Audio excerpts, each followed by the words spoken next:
going to Colorado!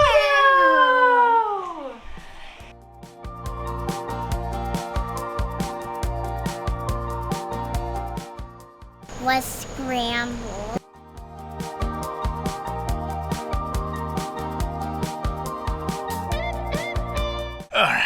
Alright, so it was a good weekend at the GoPro Mountain Games. We had a bunch of fun. I think that these are going to be our 10 tips on how to make sure that you enjoy yourself. So what's tip number one? Tip number one was, of course, right here. It is the Tivoli Lodge. So pick and choose where you want to be. We wanted to be nice and close so that way it was walkable. The kids would be able to be in and out very easily, especially with our kids. They were walking the entire way. So it was important to us that we had someplace close. That way if we got tired, we could come in, we could get a little bit of rest up for a second, and then go back out. Tip number two when coming to the GoPro Mountain Games with kids is to bring good walking shoes. We had two pairs of shoes here for the girls. One was a very easy slip-on pair of shoes, the natives, and then one was a really great walking pair or hiking pair. And we had them in those for a lot of the time. All right, tip number three is the altitude is a killer. Man, did we feel out of breath, exhausted most of the time. As soon as we got into the Vail, the altitude has been really weighing on us and it's been a bit nuts. But make sure you're taking it easy, giving yourself lots of water, lots of rest. Alright, so tip number four is to choose something that you get excited for. It's really hard to spend 3 days just spectating different events. So what we did was we got the kids super excited to participate in the Gates Kids bounce bike competition. And so everything we did was kind of focused around that. Kelsey also ran the 5K and did the citizens bouldering competition. So while as fun it is to go collect free swag and go watch all the other events, being an actual participant is what really makes the weekend different. All right, so number 5 is food. You are in Vail, Colorado, so expect to pay Vail, Colorado prices. We didn't want to pay $30 for 2 chicken tacos for each of the girls, so what we ended up doing was we stopped by Walmart on the way in and we got a bunch of sandwich fixings and we just kept coming back to the room. We made sandwiches, we had instant oatmeal for the morning for breakfast, and for dinner, we just kind of figured something out on the go. There are food trucks, but again, it's just super expensive, limited options, and weren't very many good choices for chicken tenders and fries. All right, next up is going to be the life essentials. So let's talk about water. There's thankfully lots of water refill stations throughout the entire game area. So you just bring your refillable water bottle and get refills throughout the day. It's nice and cold. Other ones are going to be your hat. You're up at altitude, so the sun's really strong. Make sure you bring a hat, and lastly, sunscreen. Everyone here has a story about how they had their first mountain sunburn and how different it is from being at the beach. So those life essentials: water, sunscreen, and your hat. All right, tip number 7 when you're going to the GoPro Mountain Games with kids is to balance your kids' activities with your activities. As you can see behind me, there's a lot of really cool rock outcroppings and areas for the kids to play on, or at least that's what our kids like to do. It made it really easy for us to find places for them to kind of decompress from all the many people that were around. But balancing our activities with the kids' activities is what helped us go throughout the day and make sure the kids didn't get too tired out too quickly. It did happen. We did end up back at the hotel, but we were able to stay out a little bit longer by balancing our activities and their activities. All right, number 8 is live your own adventure. And what I mean by that is it was very easy to feel a little bit of FOMO of missing out on all the things that were going on or some of the events we didn't get to see. And one of the things with the kids, I mean, Riley was waking up at 4 in the morning, is just making sure that we weren't trying to do it all and over pushing it. So most days we were in bed by 7 in the evening, and that's before all the concerts are going or anything like that. And we just had to realize that, that's okay. Tip number 9, as you can see behind me, make sure you have a lot of extra storage space for the freebies. We ended up using quite a bit of space in our luggage in order to bring back the shirts, the towels, the papers, the stickers, all the different freebies, all the different things we bought that while we were here. It is such a cool event, and they give you some really neat things, and you want to be able to bring it home. So pack an extra suitcase. Our last and final tip for Vail, Colorado here in the GoPro Mountain Games is enjoy the mountain adventure out here and the community. It really is a beautiful village here. Reminds you a lot of Europe, all the influences that you see in the architecture, but also the mountain views, as you can see behind us. Every turn, every place we went, we were able to see some beautiful views and enjoy the community that was here. All right, so coming down to will we go to GoPro Mountain Games again? And it was really nice. It was nice for the girls to be trying rock climbing and kayaking, but really more so it was about just being immersed in the outdoor community and being able to participate in all those type of outdoor adventure activities. I don't know if we would go back necessarily. Kelsey and I used to be able to go back every single year. I had been there before previously with a friend. I don't know if we would necessarily go back until the girls are able to participate more in a lot of the events. Like there was a family fun run that would have been really fun. Yeah.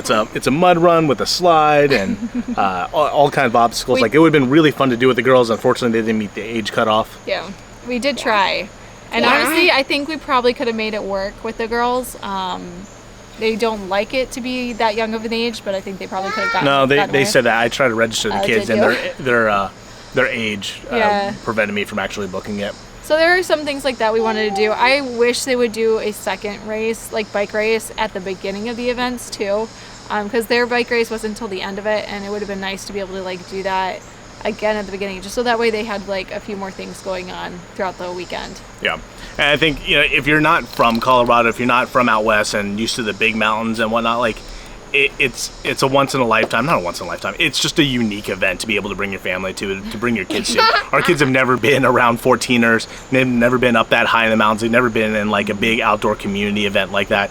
So it was really nice to expose them to that, have them participate in it, feed off the energy, and really was a great way to open up the trip and instill a sense of adventure and get this one ready for all the other things that we did in Colorado and Utah. The untold story of the box. We're finally answering the question on everyone's mind. How do we get the Strider bikes and the one wheels out to Colorado? All right, so we're going to talk about the untold story of this gigantic box that we shipped from DC to Colorado. So when we booked this race for the kids, I just kind of assumed that maybe their Strider bikes would fit in our luggage, and obviously they didn't. So we had to figure out a way to get it out there, and the easiest way was to ship them in a big moving box. Mind you, we went back and forth a few times about whether or not we should just skip it and drive across the country with all the stuff, because we were like, well, if we have this, then why don't we bring the one wheels? And if we have the one wheels, why don't we bring the rest of the stuff? Yeah, so it's always a game of, hey, if I bring this, why can't I bring all this other stuff? So eventually it ended up being, we got multiple quotes from UPS, FedEx, USPS to ship different freight boxes, and it was just so exorbitantly expensive. But then we found a little tip. One is Kelsey's had a company doing some craft stuff, and she had a pirate ship account, so we were able to use her pirate ship account to find discounted shipping. So we were able to ship the box for about $150, $180 each way, which actually worked out really well. And go ahead, what about the box? The box, when it went home, was scrambled. Yeah, it was so scrambled. So once we got this box, I think it was about a 30 by 30 by 30 box. We started filling it with, most importantly, the Strider bikes. And then we're like, oh, hey, we got all this space. Let's buy packaging so we could pack it in together and keep it safe. Like, well, instead of doing that, why don't we bring the tarp? And then, hey, will the one wheels fit in here? So we ended up shipping 2 one-wheel pints, 2 Strider bikes, a whole bunch of camping gear, camp stove, the kids' binoculars, both their helmets. So there's a whole bunch of stuff that we would have never been able to bring on the plane with us. We may have gone a little overboard on this. Putting the box into the van, you get a really good view of it. It takes up the entire back of the van here and is basically as tall as our joggers. So, we got a lot of stuff, and if it makes it there in one piece, it is going to be an awesome trip. Yeah, so a little tip is, if you ever do something like this, is we called the hotel ahead of time and we let them know that there was an incoming box. And some hotels, when you do this, they'll have like a box handling fee. Sometimes it's $5, $10, $15, $20 a package. The Tivoli Lodge did not have a handling fee, so thankfully they just kept it off to the side. I did not mention when I called them about how big or heavy the box was going to be. So they kept it in a little side office, and we timed the shipping because we knew when we were going to be getting there. So we timed the shipping from home out there to coincide as closely as possible. So I think it got there a day before we did. So not bad, and they only had to hold it for a little bit. We got it as soon as we got in, and we started using them right away. Okay. 100 pounds. That's it. It's a workout.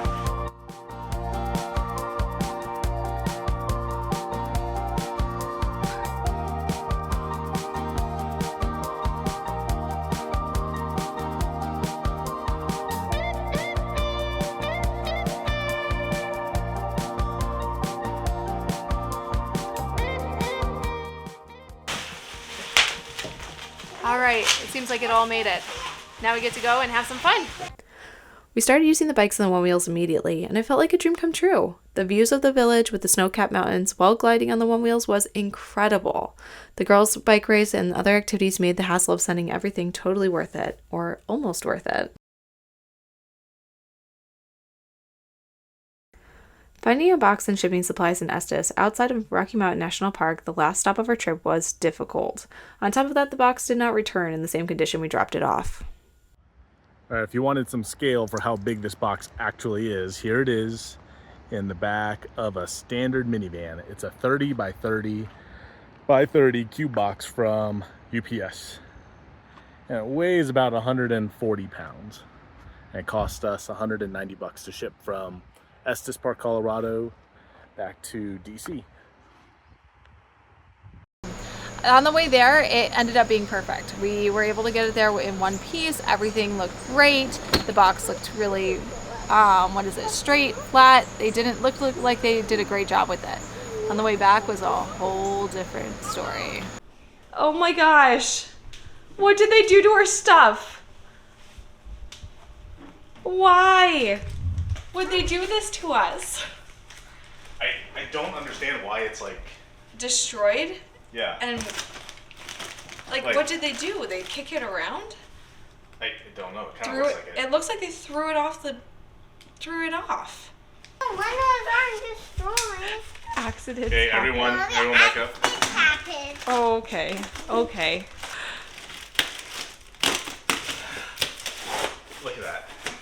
Oh my gosh. Oh, that's pretty bad. Oh my Yeah. gosh. That's pretty bad. Hey! This is a mess. But it looks Like squished. an absolute mess. They threw it somewhere. And squished. And squished it. Yeah, see, our bikes were in there. We gotta be more careful. No, the bikes are okay at least. Get me out of the bubble wrap, right? It looks okay a little, hopefully. Oh, it still moves perfect. It still moves perfect. Okay, so the bikes look okay. I'm scared. Okay. I can't believe the one over. Okay. Keep that Whether one. or not they're functional is different. As you can see, we made it back. The bikes and the one wheels are all working out well, thankfully, because this is what our summer is all about. So the question is whether or not we would ship another box again to wherever we're going in. I think the answer is it depends on what's important to us. If we have something that we absolutely had to bring with us, I think we could potentially do it, but out of just comfort of having a box there with us, I think the answer is no. And when we were in Estes Park, thankfully we were able to find a UPS store there, but then they had really wonky hours. They didn't have a box size that we needed, and then shipping supplies were expensive. Like at least at home and Walmart here, we could get bubble wrap cheap and whatnot, but out there, like it was, one, hard to find, and two, when we did find it, it was expensive. Not having the exact same size box too was a little difficult because I feel like we were trying to find like the right size. We weren't sure what was going to fit, what wasn't going to fit. They were amazed by how big the box was going out. And it ended up working out well, I think, in the end, but it was probably like an added hassle that we probably didn't need. Yeah. At the same time, being in the van with the kids, it was so nice to have all the extra items. Yeah. I cannot say how many times Riley used that portable potty in the back of the van. Yeah. In the most scenic places. She had like the best poops of her life, but you know. But there was also a lot of stuff that we didn't use, so I think the concept of if you have room, you'll pack it definitely came true for us. And there was a lot of stuff that we did use, and there was a lot of stuff that we didn't use. So I think it just comes down to, in the future, what if we do decide to do it, it'll be because we have a specific reason of things that we have to get out there, like Strider bikes. But even that, this is the last year the kids will do a balance bike, which is also kind of sad. Right? Anything beyond this is going to be on regular pedal bikes, and we'll have to get bike crates or gonna be way too big use to a bike actually shipping. put into a box like this. So the answer is no. Thank you so much for coming along on our fun first weekend in Colorado. We have so much more that is going to be coming out after this. We are so excited to share. We go to Ouray, head out from Colorado into Utah, and go out to Moab. And honestly, Moab was our favorite, probably our favorite stop. And then on to Estes from there. So we have so much more to share with you guys, and we hope you follow along. Yep, appreciate every like, comment, and subscription that we get. We love sharing these adventures with you. So like, comment, and subscribe to follow more of our adventures. Thanks, guys. Catch you next week.